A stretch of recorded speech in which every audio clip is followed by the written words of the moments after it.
జయ శుభకర వినాయక శ్రీకాణి భాగవర సిద్ధి వినాయక. నమస్కారం ప్రేక్షకులందరికీ శుభోదయం. ఈనాటి శుభయోగం శీర్షికన అధిక మాసంలో బహుళపక్షంలో ఏకాదశి తిథికున్న ప్రాధాన్యత ఏంటో, అధిక మాస బహుళపక్ష ఏకాదశి వ్రత కథ ఏంటో, అధిక మాసంలో వచ్చే ఏకాదశి రోజు విష్ణుమూర్తికి ఎలాంటి విధి విధానాలతో అర్ఘ్యమిస్తే విష్ణు కృపకు సులభంగా పాత్రలు కావచ్చో పరిశీలిద్దాం. అధిక మాసంలో బహుళపక్షంలో వచ్చే ఏకాదశి గురించి ఒక ప్రామాణిక కథను పద్మపురాణంలో చెప్పారు. ఆ కథను పరిశీలిస్తే కాంపిల్య నగరము అనే పేరు కలిగిన నగరంలో సుమేధుడు అనే పేరు కలిగినటువంటి మహావిష్ణు భక్తుడు ఉండేవాడు. అయితే ఈ సుమేధుడు తీవ్రమైన దారిద్ర్య బాధలు ఎదుర్కొంటున్న తరుణంలో, ధనానికి ఇబ్బంది పడుతున్న తరుణంలో కౌండిన్య మహర్షి సుమేధుడి దగ్గరకు వచ్చి అధిక మాసంలో బహుళపక్షంలో ఏకాదశి వ్రతం చేయమని చెప్తాడు. అప్పుడు అధికమాస బహుళపక్ష ఏకాదశి రోజు విష్ణు భక్తుడైనటువంటి ఆ సుమేధుడు ఏకాదశి వ్రతం చేస్తే, ఉపవాసం ఉంటే విష్ణుమూర్తి అనుగ్రహం వల్ల కౌండిన్య మహర్షి చెప్పిన విధంగా ఆర్థిక ఇబ్బందుల నుంచి బయటపడ్డాడని, శ్రీ మహాలక్ష్మీదేవి అనుగ్రహం కలిగిందని పద్మపురాణంలో చెప్పడం జరిగింది. కాబట్టి అధికమాస బహుళపక్ష ఏకాదశి సందర్భంగా ఈ కథ వింటేనే లక్ష్మీ కటాక్షం కలుగుతుంది, ఆర్థిక ఇబ్బందుల నుంచి సులభంగా బయటపడవచ్చు. అలాగే అధికమాస బహుళపక్ష ఏకాదశి సందర్భంగా విష్ణుమూర్తికి ఒక ప్రత్యేకమైన అర్ఘ్యాన్ని విడిచిపెట్టడం ద్వారా విష్ణు కృపకు ప్రతి ఒక్కరూ సులభంగా పాత్రలు కావచ్చు.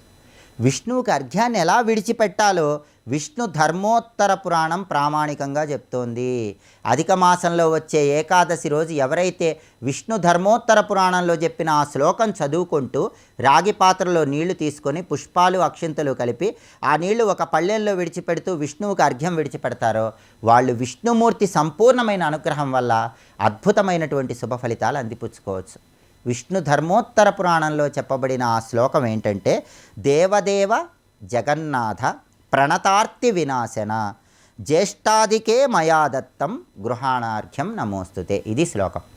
ఈ శ్లోకంలో ఉన్న అర్థం ఏంటంటే, దేవదేవ జగన్నాథ ప్రణతార్తి వినాశన, నాకున్న బాధలన్నీ తొలగింపజేయి. దేవదేవుడా, జగన్నాథుడా, జ్యేష్ఠాదికే మయా దత్తం గృహాణార్ఘ్యం నమోస్తుతే. అధిక జ్యేష్ఠ మాసంలో నేను నీకు అర్ఘ్యమిస్తున్నాను, నాకు శుభాలు కలిగింపజేయి అని ప్రార్థించటమే విష్ణు ధర్మోత్తర పురాణంలో చెప్పిన ఈ శ్లోకంలో ఉన్న అర్థం. అందుకే ఈ శ్లోకం చదువుకుంటూ విష్ణుమూర్తి అర్ఘ్యం ఇచ్చినట్లయితే విష్ణు కృపకు సులభంగా పాత్రలు కావచ్చు. అలాగే విష్ణు ధర్మోత్తర పురాణం ఏం చెప్తుందంటే, అధిక మాసంలో అందులోనూ ఏకాదశి రోజు, అందులోనూ బహుళపక్ష ఏకాదశి రోజు కొన్ని అద్భుతమైన దానాలు ఇస్తే విశేషమైన ప్రయోజనాలు చేకూరతాయి. దాని గురించి విష్ణు ధర్మోత్తర పురాణంలో చెప్పిన శ్లోకం ఏంటంటే, వాససాం కాంచనం దద్యాత్ తాంబూలం ఫలమేవచ ఘృతపాత్రం సశర్కరం దద్యాత్ విష్ణు ప్రీతయే అంటుంది విష్ణు ధర్మోత్తర పురాణం.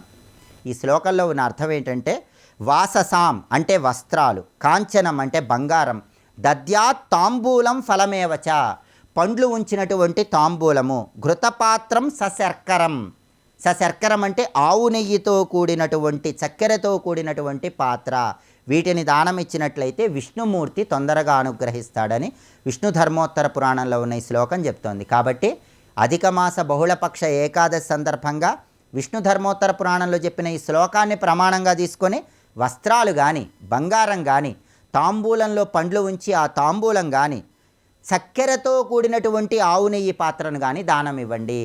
పరమానందభరితుడే విష్ణుమూర్తి సమస్త శుభ ఫలితాలను కలిగింపజేస్తాడు. అలాగే అధిక మాసంలో దేవాలయ దర్శనం గొప్పతనం గురించి కూడా బ్రహ్మపురాణంలో, నారద పురాణంలో, కూర్మ పురాణంలో చెప్పారు. బ్రహ్మపురాణం ఏం చెప్తుందంటే, నీలాద్రౌ పురుషోత్తమ సాయుధ్యం దదాతి మానవం అధిమాసే విశేషైశ్చ దర్శనాత్ ముక్తిదాయక అంటుంది బ్రహ్మపురాణం.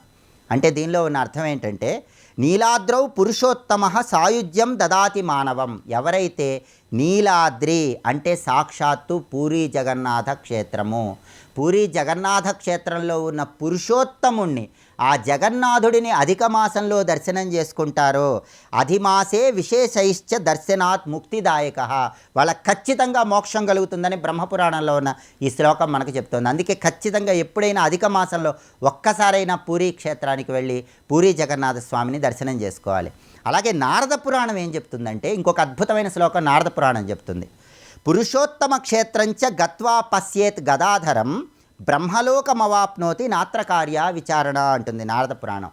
అంటే పురుషోత్తమ క్షేత్రమైనటువంటి పూరీ క్షేత్రం కానీ, శ్రీరంగంగా కానీ, కలియుగ ప్రత్యక్ష దైవం తిరుమల వెంకటేశ్వర స్వామిని కానీ అధిక మాసంలో ఎవరైతే దర్శనం చేసుకుంటారో, అలా దర్శనం చేసుకుని ఆ గదాధరుణ్ణి సేవిస్తారో బ్రహ్మలోకమవాప్నోతి నాత్రకార్య విచారణ, వాళ్ళకి శరీరం విడిచిపెట్టాక బ్రహ్మలోకం కలుగుతుందని నారద పురాణంలో ఈ శ్లోకం మనకు ప్రామాణికంగా చెప్తోంది. అందుకే అధిక మాసంలో విష్ణు ఆలయ దర్శనం ఇంత అద్భుత ఫలితాలు ఇస్తుంది. కూర్మ పురాణం ఏం చెప్తుందంటే, కూర్మ పురాణం కూడా ఒక అద్భుతమైన శ్లోకం చెప్తుంది. పురుషోత్తమే నరః స్నాతః పశ్యేత్ పురుషోత్తమం హరిం ముక్తిం ప్రాప్నోతి విపులాం సర్వలోక నమస్కృతః అంటుంది కూర్మ పురాణం. అంటే ఈ శ్లోకంలో ఉన్న అర్థం ఏంటంటే, పురుషోత్తమే నరః స్నాతః పశ్యేత్ పురుషోత్తమం, పురుషోత్తమ క్షేత్రంలో అంటే తిరుమలలో కానీ, శ్రీరంగంలో కానీ, పూరి జగన్నాథ క్షేత్రంలో కానీ ఎక్కడైనా సరే స్నానం చేసి ఆ పురుషోత్తముడైనటువంటి శ్రీహరిని దర్శనం చేసుకుంటే మోక్షం కలుగుతుంది. ముక్తిం ప్రాప్నోతి విపులాం సర్వలోక నమస్కృతః, శరీరం విడిచిపెట్టాక మోక్షం రావటం మాత్రమే కాదు, జీవించి ఉండగా సర్వలోక నమస్కృతః, అందరి చేత నమస్కరించబడతారని కూర్మ పురాణంలో ఉన్న ఈ శ్లోకం చెప్తోంది. కాబట్టి కూర్మ పురాణం తీసుకున్న, నారద పురాణం తీసుకున్న, బ్రహ్మపురాణం తీసుకున్న ఈ పురాణాలన్నీ ఏం చెప్తున్నాయి అంటే, అధిక మాసంలో విష్ణు ఆలయ దర్శనం అద్భుత ఫలితాలు కలిగిస్తుంది. అందుకే ఒక్కసారైనా అధిక మాసంలో పూరీ జగన్నాథ క్షేత్రానికి వెళ్ళి దర్శనం చేసుకోండి, శ్రీరంగం వెళ్ళి దర్శనం చేసుకోండి, తిరుమల వెళ్ళి దర్శనం చేసుకోండి. జన్మ జన్మల పాపాలు పటాపంచలైపోతాయి, అందరి చేత కీర్తించబడతారు, పరలోక మోక్ష ప్రాప్తిని కూడా పొందవచ్చు. రేపటి శుభయోగం శీర్షికన శుక్రవారం సందర్భంగా బ్రహ్మాండ పురాణంలో చెప్పబడిన భండాసుర వధ ఆవిర్భావ ఘట్టం ఏంటో, దాన్ని శ్రవణం చేస్తే ఎలాంటి ఫలితాలు కలుగుతాయో పరిశీలిద్దాం. నమస్కారం.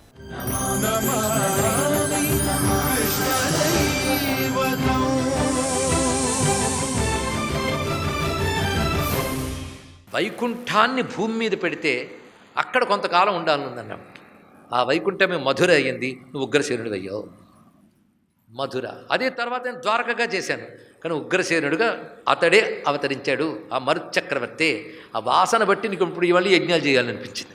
చెయ్యి, రాజసూయాగం చెయ్యి అన్నాడు. ఇక్కడ రాజసూయాగం అంటే సామాన్యమా అండి? అప్పుడెప్పుడో హరిశ్చంద్రుడు చేసేట, కృష్ణుడి దగ్గరుంటే ఎవడైనా చేయగలడు. అందుకే ఉగ్రసేనుడి చేత రాజసూయాగం చేయిస్తాడు. ఇది విశ్వజిత్ ఖండము అంటూ ఈ రాజసూయాగం చేసినప్పుడు ఇది చక్కగా నిర్వహించడానికి కావలసినటువంటి రక్షక స్థానంలో ప్రద్యుమ్నుడిని పెట్టారు. ఈ ప్రద్యుమ్నుడి దగ్గరుంటే ఆయన సహాయపడ్డ వాళ్ళు అర్జునుడు మొదలైన వారందరూ కూడా. మొత్తానికి ఒక్కొక్క చోటుకు వెళ్ళి ఎలా జయించుకు వచ్చారో ఇది అద్భుతమైన ఘట్టం. ఆ వెళుతున్న సందర్భాల్లో కొన్ని లీలలు జరుగుతూ ఉంటాయి. ప్రద్యుమ్నుడు మొదలైన వాళ్ళు సాధించినవి. చతుర్వ్యూహ స్వరూపుడి స్వామి లీల చేశాడు. మరి చతుర్వ్యూహాల్లో బలరామలీల మనం వినాలి, ఇది వినాలి. బలభద్రఖండంలో బలరామలీలలు వస్తాయి. బలరాముడు గొప్పతనం కనిపిస్తుంది, బలరాముడిలోని భగవత్తత్వం గోచరిస్తుంది. అక్కడ బలరామ సహస్రనామ స్తోత్రాలు వస్తాయి. అక్కడ ప్రాడ్విపాకుడు అని ఒక ఆయన దుర్యోధనుడికి బోధిస్తాడు బలరామ సహస్రనామ స్తోత్రం, బలరామ ఉపాసన, బలరామ మంత్రం, బలరామ కవచం. అలా ఉపాసన చేసి బలరాముడు మెప్పు పొందాడు. ఇప్పుడు భారతంలో బలరాముడికి దుర్యోధనుడికి అనుబంధం మనకు అర్థమవుతుంది. కేవలం బలరామ శిష్యుడు అంటే బలరామ ఉపాసకుడు ఆయన, బలరామ భక్తుడు. అర్జునాదులు కృష్ణ భక్తులు అయితే వాడు బలరాముడు పట్టాడు ఇక్కడ. దాని ఫలం ఆయన తప్పకుండా పొందాడు, ఈయన ఫలం అయినా పొందుతాడు. అయితే బలరాముడు కృష్ణ విధేయుడు, అందుకే చాలా జాగ్రత్త పడ్డాడు. ఆయన అనుగ్రహం అలా ఉంటుంది. దుర్యోధనుడు మరొకలా అనుగ్రహింపజేశాడు ఆయన. అంటే మొత్తం ఖండం మనం దాటేస్తాం చక్కగా. ఎందుకంటే బలరామ సహస్రం బలరామను ఉన్నాయని చెప్పుకున్నాం అంతే. నమస్కారం చెప్పుకుని ఇక్కడ విశేషించి ఈ రాజసూయాగం విశ్వజిత్ ఖండం ఇది ఎంత జయించారంటే, ఇక్కడే కాదు స్వర్గాది లోకాలు కూడా జయించారు ఉగ్రసేన మహారాజ్ చేత. ఇంత చేసిన తర్వాత కొంతకాలానికి జరిగిన ఘట్టం. ఒకప్పుడు ఉగ్రసేను వద్దకు వ్యాసమహర్షి విచ్చేశాడు. వ్యాసమహర్షి విచ్చేసి ఉగ్రసేనుడితో మాట్లాడుతున్నారు. వ్యాసుడు వస్తే ఏం మాట్లాడతాడండి? ఆధ్యాత్మిక విషయాలు మాట్లాడారు. అప్పుడు భక్తి అంటే ఏమిటి, జ్ఞానం అంటే ఏమిటి, నిష్కామ భక్తి అంటే ఏమిటి, సకామ భక్తి అంటే ఏమిటి, కృష్ణ పరమాత్మని ఎలా ఉపాసన చేయాలి, పూజా పద్ధతులు ఎలా ఉంటాయి, కృష్ణ భగవాను యొక్క స్వరూప లీలలు ఇవేమిటి. రమ్యమైన ఖండం విజ్ఞాన ఖండం. ఈ విజ్ఞాన ఖండం అంతా కూడా వ్యాస మహర్షి ఉగ్రసేనుడికి బోధించిన ఉపదేశం. మానవుడు తరించడానికి ఏం చెయ్యాలి అని బోధిస్తాడు. అందులో కృష్ణ ఉపాసన విశేషములు ఎన్నో వస్తాయి. జ్ఞానము భక్తి ఈ రెండు వేరా, వాటి స్వరూపములు ఏమిటి అని అవగాహన కలిగిస్తాడు. నిష్కామ భక్తి, సకామ భక్తి అంటే ఏంటో తెలియజేస్తాడు. భగవత్ పూజా పద్ధతులన్నీ అందులో వివరిస్తాడు. అదంతా విజ్ఞానఖండం, అనేక అధ్యాయములతో కూడి ఉంటుంది. ఆ తర్వాత ఒకసారి నారదుల వారు వచ్చి, అంత రాజసూయాగం చేసావు నువ్వు చేసావు గనక, ఆ తర్వాత హరిశ్చంద్రుడి మాట మేరకు నారదుల వారు వచ్చి, అంటే నేనే వచ్చి చెప్తే ధర్మరాజు కూడా రాజసూయాగం చేశాడు. ఉగ్రసేనుడి చేత చేయించాడు కృష్ణుడు గనక, ఆ కృష్ణుడు నాకు తోడుంటే చాలు అనుకున్నాడు. అలాగే జరిపించారు. బాగుంది, నువ్వు అశ్వమేధయాగం కూడా చేస్తే మంచిది నాయనా అని సలహా ఇచ్చి వెళ్ళిపోయాడు. ఎవరు? నారదుల వారు. అప్పుడు కృష్ణుడితో చెప్పానుగా, నువ్వు యజ్ఞరూపముగా నన్ను గత జన్మలు ఉపాసించావు, ఆ వాసన మొత్తం ఇప్పుడు యజ్ఞరూప ఉపాసనలన్నీ అయిపోవాలి, ఆ తర్వాత నీకు ముక్తి వస్తుంది, చేసేద్దాం అశ్వమేధయాగం కూడా, దానిదే ఉందన్నాడు. మరి అశ్వం తయారు చేసి దానికి రక్షకులు ఎవరినైనా పెట్టాలి కదా, పెడదాం. ఎవరిని పెడతారు? ఈసారి అనిరుద్ధుడిని ఎంచుకున్నారండి. ఇక్కడ ఆ అనిరుద్ధుడిని ఎంచుకుని అవన్నీ పంపిస్తున్నారు. అనిరుద్ధుడు ప్రధానంగా అశ్వరక్షకుడుగా ఉంటూ ఉండగా ఆయన సహాయంగా చాలామంది ఉన్నారు. ఇది ఎప్పుడు జరిగిందంటే పాండవులు వనవాసం చేస్తున్న సమయంలో జరిగింది అశ్వమేధయాగం. కాలం కూడా చెప్తారు. ఆ అశ్వం పెడుతున్నప్పుడు ఎవరెవరు అడ్డగించారు, దాన్ని అనిరుద్ధుడు మొదలైన వాళ్ళు ఎలా ఎదుర్కొన్నారు, ఈ కథ చాలా రమ్యంగా ఉంటుంది. ఆ విధంగా వెళుతున్న సమయంలో కౌరవులు ఎదుర్కొన్నారు. దుర్యోధనాదులు అశ్వాన్ని కట్టిపెట్టేశారు. అప్పుడు విదురుడు వచ్చి కృష్ణుడితో పెట్టుకుంటున్న జాగ్రత్త, ప్రమాదం అంటే భయపడి ధృతరాష్ట్రుడు మందలించాడు. బాబు, అన్ని కాని పనులు చేస్తున్నావు, యుద్ధం దాకా కలిసి ఈ లోపలే పూర్తయిపోతావు, జాగ్రత్త, కృష్ణుడికి అప్పగించి అంటే అశ్వాన్ని అప్పగించేశాడు దుర్యోధనుడు. ఆ తర్వాత వస్తూ ఉంటే వనంలోకి ప్రవేశించింది. ఇది వనంలో అర్జునాదులు చూశారు అశ్వాన్ని. ఎవరిది అశ్వం అన్నారు, మన కృష్ణుడిదే అన్నారు, గౌరవించారు. అక్కడికి అనిరుద్ధుడు రాగానే ఆయనకు సత్కారం చేసి పంపించారు. ఇదంతా వృత్తాంతం కనబడుతుందండి. అలా అశ్వమేధయాగం జరుగుతూ ఉండగా అశ్వము క్రమంగా మధురా నగరానికి చేరుకున్నది. ఈ వెళ్ళే లోపల ఒక మంచి విషయం అయిపోయింది. అదేమిటంటే అస్య శ్రీ కృష్ణ సహస్రనామ స్తోత్ర మహామంత్రస్య. కృష్ణ సహస్రనామ స్తోత్రం సాధారణంగా సహస్రనామ స్తోత్రాలను అనుష్ఠుప్ ఛందస్సులోనూ ఉంటాయి. ఇందులో కూడా యమునా సహస్రము, బలరామ సహస్రంలో అనుష్ఠుప్ అంటే విష్ణు సహస్రం, లలితా సహస్రం ఛందస్సంతో అనుష్ఠుప్ అండి. సులభంగా ఉంటాయి నామాలు పెట్టడానికి. కానీ ఇది మాత్రం చాలా చిత్రం ఈ సహస్రం అంతా. దీనికి ఋషి ఎవరంటే నారాయణ ఋషికి, నరనారాయణలో నారాయణుడు దీనికి ఋషి.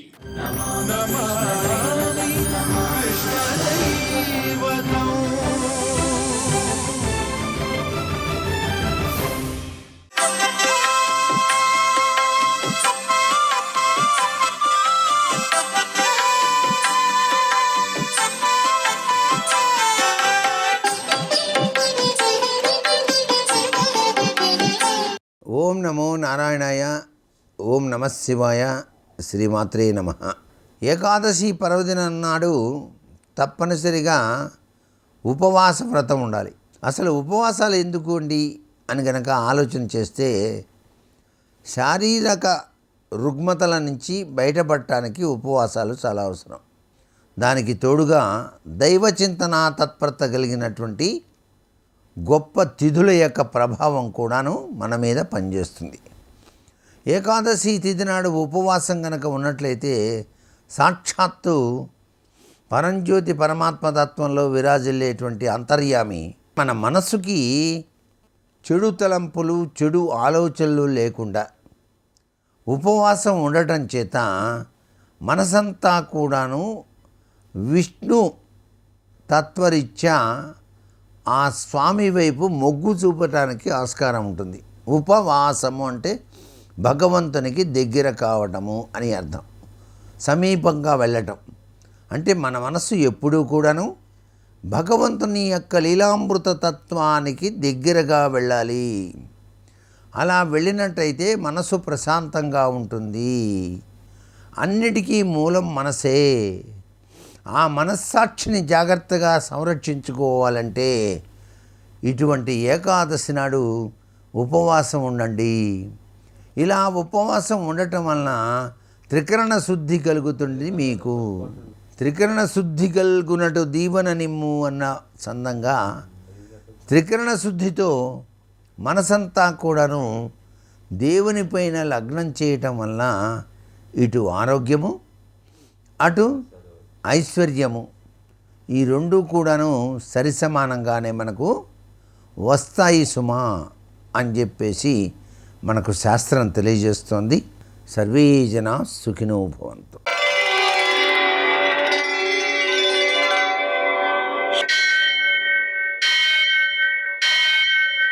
सहस्रशीरुषं देवं विश्वाक्षं विश्वशम्भुवं विश्वं नारायणं देवमक्षरं परमं पदं विश्वतः परमां नित्यं विश्वं नारायणगुं हरिं विश्वमेवेदं पुरुषस्तद्विश्वमुपजीवति पतिं विश्वस्यात्मेश्वरगुं शाश्वतगुं शिवमच्युतं नारायणं महाज्ञेयं विश्वात्मानं परायणम् सूर्यशौर्यमथेन्दुरिन्द्रपदवी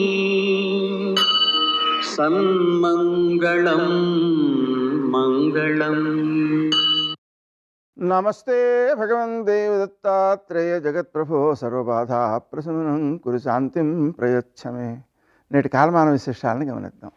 స్వస్తి శ్రీ చాంద్రమాన పరాభవనామ సంవత్సరం ఉత్తరాయణం గ్రీష్మ ఋతువు అధిక జ్యేష్ఠ మాసం కృష్ణపక్షం గురువారం. సూర్యోదయం 5:45 సూర్యాస్తమయం 6:46. తిథి ఏకాదశి రాత్రి 10:31 వరకు. నక్షత్రం రేవతి ఉదయం 8:13 వరకు. వర్జం రాత్రి 2:45 నుంచి 4:14 వరకు. దుర్ముహూర్తం ఉదయం 10:05 నుంచి 10:57 వరకు. మరల మధ్యాహ్నం 3:18 నుంచి 4:10 వరకు. అమృతకాలం ఉదయం 5:55 నుంచి 7:27 వరకు. మరల రాత్రి 11:47 నుంచి 1:16 వరకు. రాహుకాలం గురువారం కాబట్టి మధ్యాహ్నం 1:30 నుంచి 3 గంటల వరకు. అష్టగురుకు రీత్యా శుభప్రదమైన సమయం ఉదయం 10 గంటలకి. నేటి విశేషం గురువారం ఏకాదశి. దీన్ని గుర్వైకాదశి అంటారు. ఈ గుర్వైకాదశి వ్రతాన్ని ఆచరించుకోవడం ద్వారా విశేషమైన సత్ఫలితాలు సిద్ధిస్తాయి, జ్ఞానము వృద్ధి చెందుతుంది. అలాగే ఈరోజు ఏకాదశి కావడం వలన ఉపవాసం ఉండాలి. ఒక పూట ఆహారం తీసుకోవాలి. ఆ ఆహారంలో ఉప్పు ఉండకూడదు, పప్పు పదార్థాలు ఉండకూడదు. అలాగనే రాత్రి జాగారం చేయాలి. 2 మాటలు మనం పానీయాలు తీసుకోవచ్చు. ఈ జాగారం ఉన్నప్పుడు కానీ పగలవేళ కానీ మనం భగవన్నామంతో మనస్సును భగవంతునికి దగ్గరగా వినియోగించుకోవాలి. ఆ విధంగా చేయడం ద్వారా ఉత్తమమైనటువంటి ఫలితాలు సిద్ధిస్తాయి.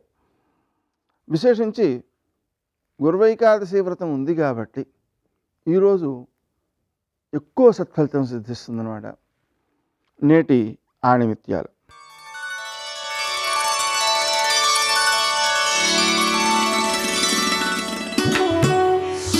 సంతోషం అద్భుతమైన ఔషధం. రామదూత హనుమాన్ శ్రీరామదూత హనుమాన్ శ్రీరామదూత హనుమాన్ శ్రీరామదూత హనుమాన్. సుమధ్యాం చక్కని నడుము, సన్నటి నడుము కలిగినది. సువ్యవస్థితాం మా తల్లి కూర్చుంటే అపసవ్యంగా అస్తవ్యస్తంగా కాకుండా ఎంత పద్ధతిగా కూర్చుందో చూడండి. సువ్యవస్థితాం సీతాం పద్మపలాసాక్షీం. మా అమ్మ కన్నులు ఇంత కష్టంలో ఉండి ఎరిపెక్కలేదే. ఇప్పటికీ మా అమ్మ కళ్ళు పద్మాలు ఎలా ఉంటాయో అలా ఉన్నాయే అనుగ్రహ శక్తితో. పద్మపలాసాక్షీం మన్మథస్య రతిర్యథ. మన్మధుడికి రతీదేవి ఎలాగో రామచంద్రమూర్తికి మా అమ్మ అలా కదూ. ఇద్దరు ఒక్కలాంటి వాళ్ళు కదూ. అనుగ్రహ శక్తిలో, ఆకారంలో, రూపసౌందర్యంలో ఒకరికొకరు తగినవారు. ఏమి మా తల్లి. మాన్యాగురు వినీతస్య లక్ష్మణస్య గురుప్రియ ఇది సీతాపి దుఃఖార్త కాలోహి తొరతిక్రమ. ఆర్షవాక్కు. రామాయణం జ్ఞాపకం పెట్టుకుంటే, రామాయణం చదువుకుంటే ప్రతి చిన్న కష్టానికి మనిషి విచలితుడు కాడు. అదొక్కటి చాలదండి. జీవితం అంటే వడ్డించిన విస్తరీ కాదు, పూల పాన్పు కాదు. అకస్మాత్తుగా వచ్చేవే కష్టాలు, ఆపదలు. కానీ ఎదురొడ్డి ధైర్యంగా నిలబడిన వాడెవడో వాడు జీవితంలో తట్టుకుని నిలబడగలిగినటువంటి మొనగాడు. వాడి చరిత్ర పుటలకెక్కుతుంది. వాడు ఆదర్శవంతుడై లోకానికి నిలబడతాడు. అంతేకాని చిన్న కష్టం వస్తే విచలితుడైపోయినటువంటి వాడు, నేల పడిపోయినటువంటి వాడు, మట్టి ముద్ద చేయిజారిపోతే నేల మీద పడితే ఇక పైకి లేవదు, బంతి చేయిజారి కింద పడితే మళ్ళీ పైకి లేస్తుంది. అలా లేవాలంటే మనసులో ఉత్సాహం ఉండాలి. అనిర్వేద శ్రియో మూలం అనిర్వేద పరం సుఖం అనిర్వేదో హి సరతం సర్వార్థేషు ప్రవర్తక కరోతి సఫలం జన్మో కర్మయత్తత్ కరోతి సహ తస్మాన్ అనిర్వేద కృతం యత్నం చేష్టేహముత్తమం. ఇంతకన్నా చెప్పగలిగిన విషయాలు ఎక్కడైనా ఎవరైనా చెప్పినవి ఉంటాయా? సత్యం వద ధర్మం చర, ఆకాశము భూమి ఈ మధ్యలో చెప్పాలి తప్ప దాటి చెప్తావా, కిందకెళ్ళి చెప్తావా? సనాతన ధర్మంలో చెప్పబడని విషయాలు చెప్పగలిగిన వాడు ఉండడు. ఎందుకంటే సమస్తము సనాతన ధర్మమునందే చెప్పారు. ఎంతో అద్భుతంగా చెప్పారు వ్యక్తిత్వ నిర్మాణం గురించి నిజంగా. అందుకని ఆ తల్లి గురించి చెప్తున్నారు. ఆమె ఎవరు అంటే మాన్యా గురు వినీతస్య లక్ష్మణస్య గురుప్రియ, గురువుల చేత శిక్షింపబడినటువంటి బుద్ధి కలిగినటువంటి వాడు లక్ష్మణస్వామి. ఆయన సామాన్యమైనటువంటి భక్తుడు కాడు. ఆయన యొక్క భక్తి అనితర సాధ్యం. ఆయన బుద్ధి అంత గొప్ప బుద్ధి. రామాయణం చదివితే అబ్బా ఏమి లక్ష్మణస్వామి, ఏమి భక్తి అనిపిస్తుంది నిజంగా. అటువంటి లక్ష్మణస్వామి చేత గౌరవింపబడినటువంటి తల్లి. తెల్లవారి లేస్తే మొట్టమొదట సీతారాముల పాదములకు నమస్కరించేవాడు ఆయన. సీతమ్మ అంటే అమ్మే. తల్లి సుమిత్రని విడిచిపెట్టేశాడు. మా వదినమ్మ నాతో ఉంది, చాలు మా వదినమ్మ నా తల్లి అనుకున్నాడు. ఈ దేశంలో వదినమ్మ అంటే కన్న తల్లిలా చూడడం ఎంత గొప్ప సంప్రదాయమో, వదినమ్మ పక్కనుంటే అమ్మని మించి ఉంటుంది అని. నిజంగా ఆ లక్ష్మణస్వామి ఏమైపోయాడో అని ఆ తల్లి ఎంత ఏడ్చిందో నిజంగా. సర్వం శ్రీ ఉమామహేశ్వర పరబ్రహ్మార్పణమస్తు. స్వస్తి.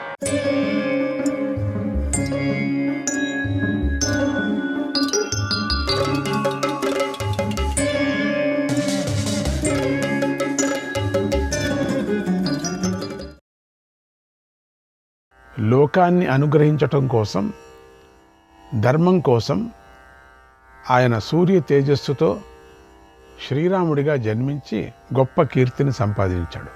శ్రీరాముడు మనుష్యుల్లో ఇంద్రుడు అంతటివాడు. శ్రీరాముడు ఒకనాడు విశ్వామిత్ర మహర్షి చేస్తున్నటువంటి యజ్ఞానికి విఘ్నం కలిగిస్తున్నటువంటి సుబాహువును వధించాడు.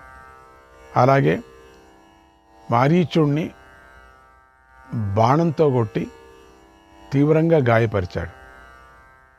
అందుకు విశ్వామిత్ర మహర్షి సంతోషించాడు. దేవతా శత్రువులైన రాక్షసులను సంహరించమని శ్రీరాముడికి గొప్ప శస్త్రాలను ఇచ్చాడు. దేవతలు కూడా నివారించలేని అస్త్రాలను కూడా ఇచ్చాడు. తర్వాత మహాత్ముడైన జనకుడు శివధనస్సును ఎక్కుపెట్టిన వారికే సీతనిస్తానని నియమం పెట్టాడు. ఆ సమయంలో శ్రీరాముడు మిథిలకు వెళ్ళి విల్లు ఎక్కుపెట్టాడు. ఎక్కుపెట్టి సీతను పెళ్లి చేసుకున్నాడు. సీతతో కలిసి అయోధ్యకు తిరిగి వచ్చి ఆనందంగా ఉన్నాడు. కొంతకాలం గడిచింది. దశరథ మహారాజు శ్రీరాముణ్ణి రాజు చేయాలని భావించాడు. కానీ కైకేయి తన పుత్రుణ్ణే రాజుని చేయమని రాముణ్ణి అడవికి పంపమని కోరింది. తన కోరిక తీర్చాలని దశరథ మహారాజును పట్టుబట్టింది. అప్పుడు తండ్రి ఆజ్ఞ మేరకు శ్రీరాముడు అడవికి వెళ్ళాడు. యస్సమా సర్వధర్మజ్ఞః చతుర్దశ వనే వసన్ లక్ష్మణానుచరో రామః సర్వభూతహితే రతః. శ్రీరాముడికి సర్వధర్మాలు తెలుసు. ఆయన వెనుకే లక్ష్మణుడు కూడా వెళ్ళాడు. 14 సంవత్సరాలు అడవిలో సకల ప్రాణులు చల్లగా ఉండాలని జగత్తు యొక్క మేలును కోరుతూ అడవిలో నివసించాడు. రామాయణాన్ని మనం ఎంతగా చూసినా చాలదు, ఇంకా చూడాలనిపిస్తుంది. ఎంతో ప్రచారమైంది రామాయణం గురించి. ఇప్పటికీ పిల్లలు జనమంతా కూడా నాటకాలు కానీ, బాల్యాలు కానీ, కీర్తనలు కానీ పాడుకుంటూ ఉంటారు. అడవిలో అపూర్వమైన గొప్ప తపస్సు చేశాడు. శ్రీరాముడితో ఉన్న సీతమ్మను అందరూ కూడా సీత అనే పిలిచారు. ఆ సీతాదేవియే శ్రీ మహావిష్ణువు యొక్క భార్య అయిన లక్ష్మీదేవి. శ్రీ మహావిష్ణువు శ్రీరాముడిగా అవతరించినప్పుడు లక్ష్మీదేవి సీతాదేవిగా అవతరించింది. భర్త వెంటే ఉంది. శ్రీరాముడు అడవిలో జనస్థానానికి చేరి దేవతల కార్యాన్ని పూర్తి చేశాడు. మారీచుడిని, కరుడుని, దూషణుణ్ణి, త్రిశర్షుణ్ణి వధించాడు. ప్రజల మేలు కోరుకుంటూ 14 సంవత్సరాలు భూమి మీద వెతికి వెతికి రాక్షసులను సంహరించాడు. ఆ సందర్భంలో కబంధుడు అనేటువంటి విరాధుడు, కబంధుడు, ఇది ప్రసిద్ధి అయిన రాక్షసుల పేర్లు ఇవి. ఈ కబంధుడు, విరాధుడు రాక్షసులను శ్రీరాముడు వధించాడు. వారు శాపాన్ని పొందిన గంధర్వులు, వారికి శ్రీరాముడు శాప విముక్తి కూడా కలిగించాడు. తర్వాత ఆయన వద్దకు రావణాసురుడి సోదరి అయినటువంటి శూర్పణఖ వచ్చింది. హద్దులు మీరి అతిగా ప్రవర్తించింది. అందుకు శ్రీరాముడు ఆమె ముక్కు చెవులను కోయించాడు. ఆ శూర్పణఖ దుఃఖించి వెళ్ళి తన అన్నతో మొరపెట్టుకుంది. ఆ కారణంగా రావణుడు సీతను అపహరించాడు. శ్రీరాముడు సీతాదేవిని వెతుకుతూ ఋష్యమూక పర్వతానికి చేరాడు. అక్కడ పంపా సరోవరాన్ని దాటి సుగ్రీవం మారుతిం దృష్ట్వా చక్రే మైత్రీ తయోసవై సుగ్రీవ హనుమంతులను కలిశాడు. వారితో స్నేహం చేశాడు. తర్వాత సుగ్రీవుడితో కలిసి కిష్కింధకు వెళ్ళాడు. అక్కడ బలవంతుడైన వాలితో యుద్ధం చేశాడు. వాలిని చంపి సుగ్రీవుణ్ణి వానర రాజ్యానికి రాజును చేశాడు. తర్వాత శ్రీరాముడు సీతాదేవిని వెతకటానికై వానరులందరినీ తొందరపెట్టాడు. అప్పుడు విచిత్య వాయుపుత్రేణ లంకాదేశం నివేదితం.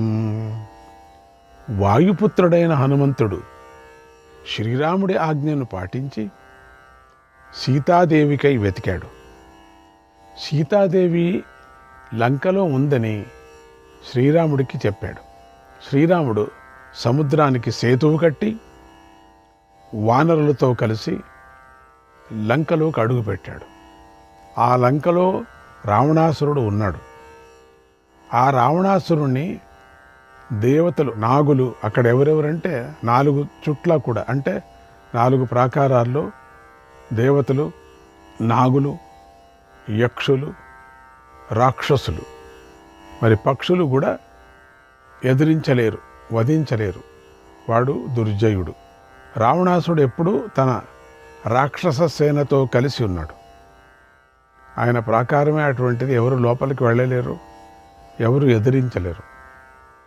అటువంటి రావణాసు యొక్క దుర్గమం, అటువంటి కోట, అందమైనటువంటి ప్రదేశము అది. రామాయణంలో వర్ణన ఎంతైనా మనం చేసుకోవచ్చు.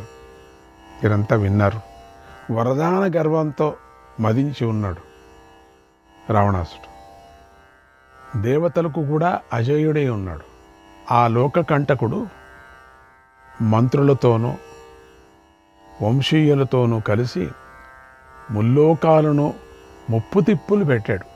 వాడు పెద్ద శరీరం గలవాడు, గొప్ప బలం గలవాడు.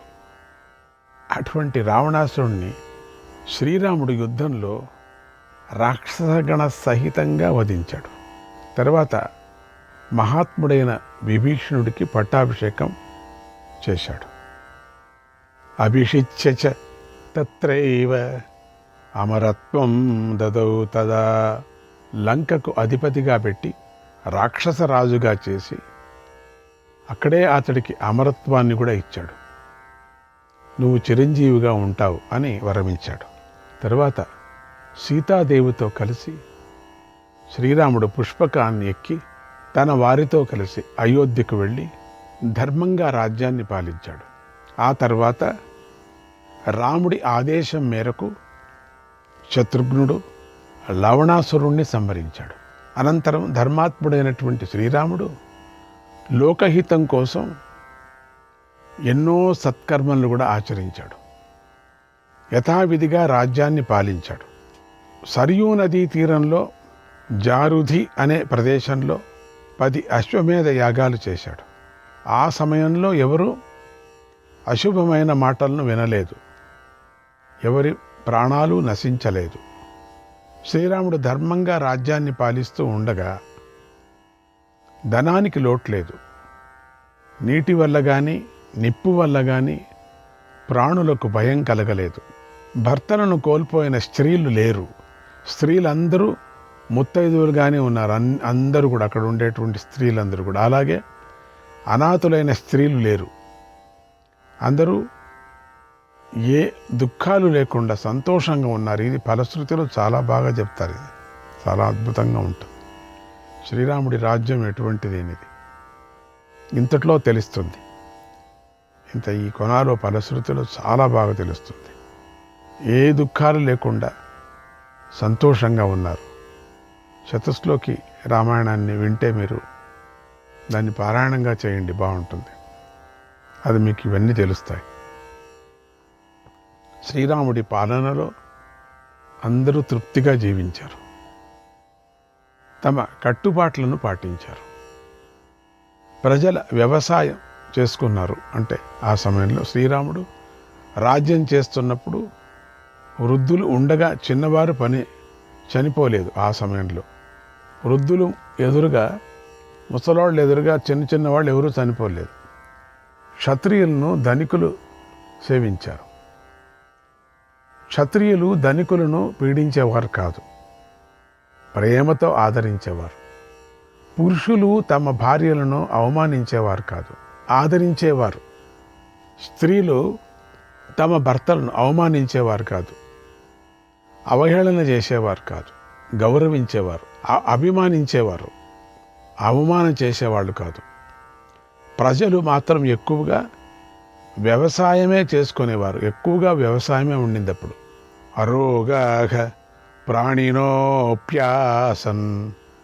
రామే రాజ్యం ప్రశాసతి. శ్రీరాముడు రాజ్యాన్ని పాలిస్తున్నప్పుడు ప్రజలు అధికమైన సంతానాన్ని కలిగి ఉండేవారు. ఎవరికి ఏ రోగాలు రాలేదు, ఏ రోగాలు కూడా లేదు. 1000 సంవత్సరాలు ఆరోగ్యంగా జీవించారు జనం. శ్రీరాముడు రాజ్యాన్ని పాలిస్తూ ఉండగా ఈ భూమిపై ఋషులు, దేవతలు, మనుష్యులు కలిసి సహజీవనం చేసేవారు. అందరూ తృప్తిగా జీవించేవారు. శ్రీరాముడు ధర్మంతో ఈ భూమిని శాసించాడు.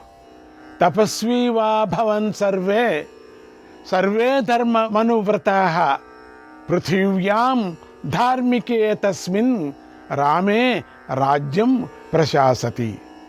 ధర్మాత్ముడైన శ్రీరాముడు రాజ్యాన్ని పాలిస్తూ ఉండగా అందరూ తపస్సులో ఉన్నట్లుగా జీవించేవారు. మునులులాగా జీవించేవారు. అందరూ తమ తమ ధర్మాలను నియమంగా ఆచరించేవారు. నా ధర్మిష్టో నరః కశ్చిద్ బభూవ ప్రాణినాం క్వచిత్ ప్రాణాపానే సమావాస్తాం రామే రాజ్యం ప్రశాసతి. శ్రీరాముడు రాజ్యాన్ని పాలిస్తూ ఉండగా అధర్మంగా ప్రవర్తించేవాడు ఒక్కడూ లేడు ఆ సందర్భంలో. అందుకే రామరాజ్యం అన్నారు ఆ సమయంలో. అటువంటిది ఇంకెప్పుడు వస్తుందో మనకు తెలియదు. మళ్ళీ యుగం మారితే వస్తుంది కదా, రిపీట్ హిస్టరీ. అప్పుడు మనం మళ్ళీ పుట్టుకుందాం, అంతే కదా. ప్రజలందరూ ప్రాణాపానాలను సమంగా చేసి యోగాభ్యాసం చేస్తూ జీవించేవారు. యోగాన్ని ఆచరించేవారు. చూసారా ఎప్పటి నుంచి ఉందో ఇది. పురాణాలు చెప్పేవారు. శ్రీరాముడి కథను ఇలా గానం చేసేవారు.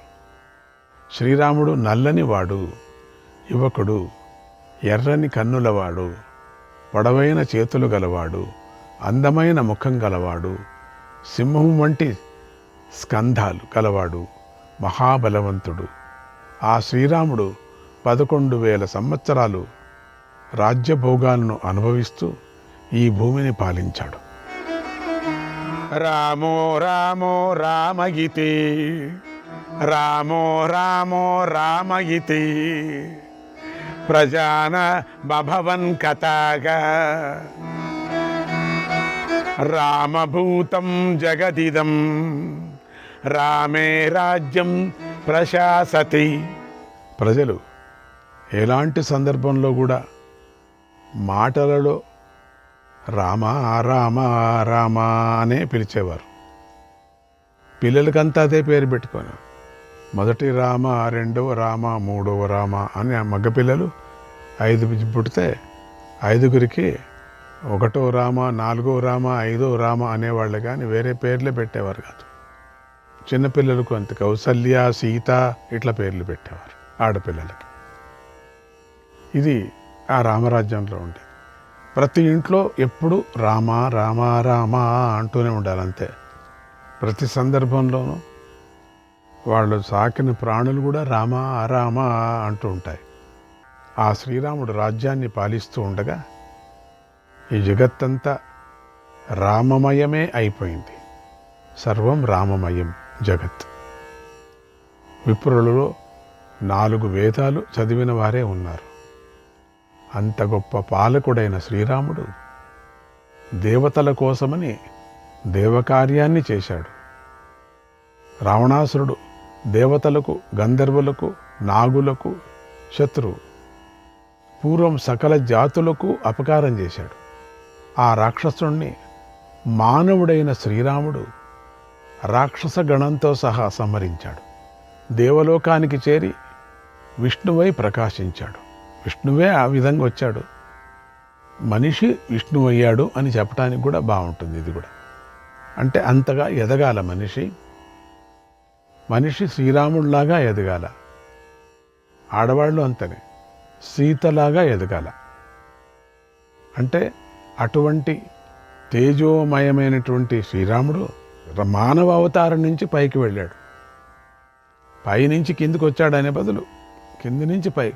అటువంటి గుణాన్ని మనమంతా పొందాలా అనటానికి ఇదొక శ్రీరామ అవతారం ఒకటి సాక్షి మనకు. అసలు శ్రీరాముడి యొక్క గుణంలో అటువంటి గుణం ఇంకెవరికీ లేదు. అన్ని గుణాలు పొందినటువంటి మనిషి అంటే నిజమైన అప్పటమైన శుద్ధమైన స్ఫటికమైన సత్యమైన మనిషి అంటే ఎవరు? రాముడు. మనిషి అంటే అట్లా ఉండాలి అనే విధంగా రామావతార కథ చెప్తుంది మనకు. అందుకని ఎన్ని యుగాల్లో కూడా రామకథ నిన్న మొన్న జరిగినట్టుగా ఉంటుంది మనకు. ఇప్పుడేదో 10 ఏళ్ల కిందట జరిగిందేమో ఈ రామాయణం అనే విధంగా మనకు అనిపిస్తుంది. ప్రతి ఒక్కరికి, విష్ణు భక్తులందరికీ, శివభక్తులందరికీ రాముడి కథ వింటూ ఉండగానే రామకాలానికి వెళ్ళిపోతారు అందరూ. రాముడి యొక్క కాలంలో మనమంతా ఉన్నాము అనే ఒక మానసికమైనటువంటి ఒక భావన, ఒక ఫీలింగు రావాల. వచ్చినప్పుడు మాత్రమే మనిషిగా పుట్టిన దానికి సార్థకమవుతుంది.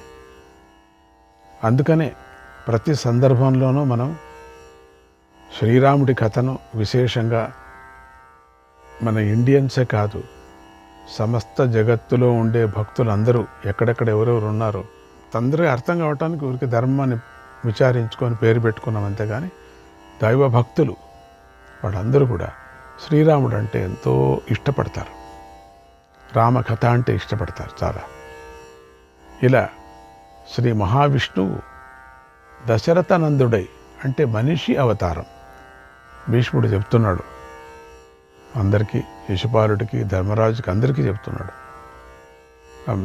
మహావిష్ణువు దశరథనందుడై శ్రీరాముడిగా ప్రఖ్యాతి గడించాడు. తర్వాత 8వ యుగం వచ్చింది. అప్పుడు శ్రీ మహావిష్ణువు భీతులకు అభయమిచ్చి శ్రీకృష్ణుడిగా అవతరించాడు. ఇక స్వామి కృష్ణావతారంగా చెప్పుకొని వెళుతున్నారు పితామహుడు. శ్రీకృష్ణుడు మొదటిదిగా చెప్పటం అంటే అందగాడు అని చెప్తారు. ఎప్పుడూ అంతే. శ్రీకృష్ణుడు అంటే మహాశక్తివంతుడు, అది ఇది అన్ని మొదలు ఫస్ట్ అటువంటి సౌందర్యగాడు ఇంకెవరు ప్రపంచంలో లేరు. శ్రీకృష్ణుడు అందగాడు. ఎన్ని వాళ్ళు రంగులు వేసుకొని ఎంతగా ఊలుకులు కలుకులు పడినప్పుడు కూడా కృష్ణుడిలో ఒక గోరంత కూడా రారు, ఎవరు కూడా ఒక ఎంటుకంత కూడా రారు. ప్రపంచంలో అందం అంటే కృష్ణుడికి అని చెప్పారు. అందుకని అన్ని పురాణాల్లో చెప్పేటప్పుడు ఉదాహరణ ఫస్ట్ కృష్ణుడిని గురించి అందగాడు అని చెప్తారు. రెండోది ఉదారుడు. ఉదారుడు అంటే ఏదో అన్నీ దగ్గర ఉండే పదార్థాలు, సామాన్లు, డబ్బులు ఇస్తాడు, ఆ ఉదారత్వం కాదు. క్షమించేటువంటి ఉదారత్వం. శ్రీరాముడికి ఎంత ఉందో అంత ఎన్నుకుంది. దాన్ని ఉదారత్వం అంటారు. ఎవరు ఏం తప్పు చేసినా కూడా క్షమించేటువంటి ఉదారత్వం. ఉదారుడు. లోకంలో చాలామందికి ఇష్టమైనవాడు కృష్ణుడు. రాముడెంతో కృష్ణుడు అంతే. స్మరించగానే వచ్చేస్తాడు. దేశ కాలాలు సమయాలు తెలిసినవాడు. శంఖ చక్ర గదా ఖడ్గాలను ధరించి ఉంటాడు. వాసుదేవ ఇతి ఖ్యాతః లోకానాం హితకృత్ సదా వృష్టీనాంచ కులే జాతః భూమేః ప్రియచికీర్షయా. భూదేవికి సంతోషాన్ని కలిగించాలని వృష్టి కులంలో జన్మించి లోకాలకు హితం చేశాడు. వాసుదేవుడిగా ఖ్యాతి గడించాడు. స నృణామభయం దాత. ఆయన మానవులకు అభయప్రదాత అయి ఉన్నాడు. మధు అనే రాక్షసుడిని వధించాడు. శటకాసురుడు అంటే శకటాసురుడు, శటకాసురుడు అంటున్నా, శకటాసురుడు, యమలార్జునుడు, పూతనల యొక్క, ఈ రాక్షసుల పేర్లు అటు ఇటు తిప్పినా పర్వాలేదు, రాక్షసుడే కదా, పూతనల యొక్క భేదించి వధించాడు. కృష్ణావతారం కథ విన్నారు కదా మీరు. అట్లా ఆ కృష్ణావతారంలో కంసాది నిజ ఘనాజౌ దైత్యాన్ మానుష విగ్రహాన్ అయం లోకహితార్థాయ ప్రాదుర్భావో మహాత్మనః.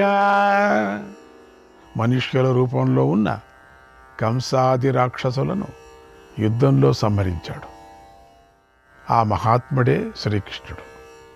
శ్రీకృష్ణుడే లోకహితం కోసం అవతరించాడు. ఇక కలియుగం. ఈ కలియుగం అంతమవుతున్నప్పుడు, ధర్మం శిథిలమైపోయే సమయంలో పాషండులు అంటే దురాచారాలు పాటించేవారు, దుర్మార్గులు విజృంభిస్తూ ఉంటారు. వారిని వధించటం కోసం, ధర్మాన్ని వృద్ధి చేయటం కోసం, బ్రాహ్మణులకు మేలు చేయాలనే శ్రీహరి కలికి విష్ణు యశస్సు అనే పేరుతో మళ్ళీ అవతరిస్తాడు. అంటే ఇంక ముందు, అంటే ఇప్పుడే కలియుగం మనకు మొదటి పాదం అయిపోతూ ఉన్నదిలేండి. శ్రీకృష్ణాయ పరమాత్మనే నమః.